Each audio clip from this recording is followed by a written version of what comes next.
అవగోడు పర్రారయ్యద పవనన్న అలికిడి రాష్ట్రాన్ని చేసినారు నిలువెత్తు దోపిడి దమ్ముంటే కాసుకొండిర జనసేన తాకిడి రైతన్నల కన్నీళ్లు కూలన్నల కష్టాలు చూడగ ఎరుపెక్కినైరా పులికల్లు ఈ రాకసి కొడు దానిని ముందుకు తీసుకెళ్తాం.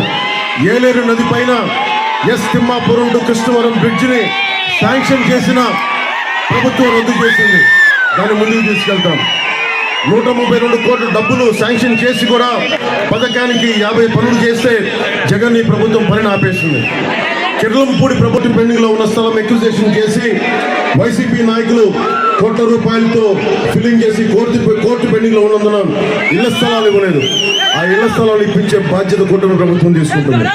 పుష్కర ఎత్తిపోతల పథకంలో అంతర్భాగమైన తాళ్ళూరు లిఫ్ట్ ఇరిగేషన్ పైపులు పాడైపోయి 3 సంవత్సరాలు అవుతున్నా రిపేర్ కి నోచుకోపోవడం వల్ల ఈ సంవత్సరం రాగానే సాగునీటికి ఇబ్బంది కలగకుండా తాగునీటికి ఇబ్బంది కలగకుండా ప్రతి రైతుకి ప్రతి రైతు కూలికి ప్రతి కౌలు రైతుకి మేము బలంగా నిలబడతాం.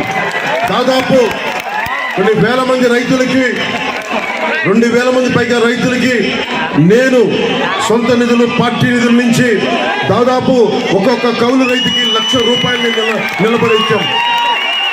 రైతాంగానికి చెప్తా ఉన్నాం. ముఖ్యంగా ఆంధ్రప్రదేశ్ రైతాంగానికి ప్రస్తుతం ఇక్కడ మనకి ఉమ్మడి తూర్పుగోదావరి జిల్లాలో ఉన్న రైతాంగానికి నేను మాటిస్తున్నాను. నాకు రైతు అంటే కన్నీరు పెడితే నాకు బాధ కలుగుతుంది. రోజు అన్నం ముద్ద తినేటప్పుడల్లా నాకు రైతు పడ్డ కష్టం గుర్తొస్తాయి. అందుకే కౌలు రైతు వేలాది మంది చనిపోతా ఉంటే నా వంతు కృషిగా ₹1,00,000 ఇచ్చి నేను ఒకటే చెప్పాను. నా ₹1,00,000 వల్ల ప్రాణాలు తిరిగి రాకపోవచ్చు, కష్టాలు తీరకపోవచ్చు, కానీ నా మనసును ఆవిష్కరింపజేస్తున్నా నేను మీకోసం ఉన్నానని చెప్పడానికి.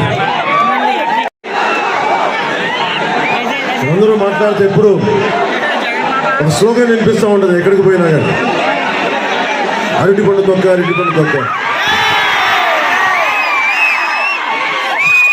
వైసీపీ ఒక మీ భాషలోనే చెప్పాలంటే ఒక అరటిపండు తొక్క ప్రభుత్వం.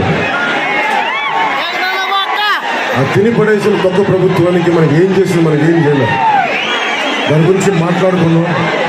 ముఖ్యంగా మన నియోజకవర్గం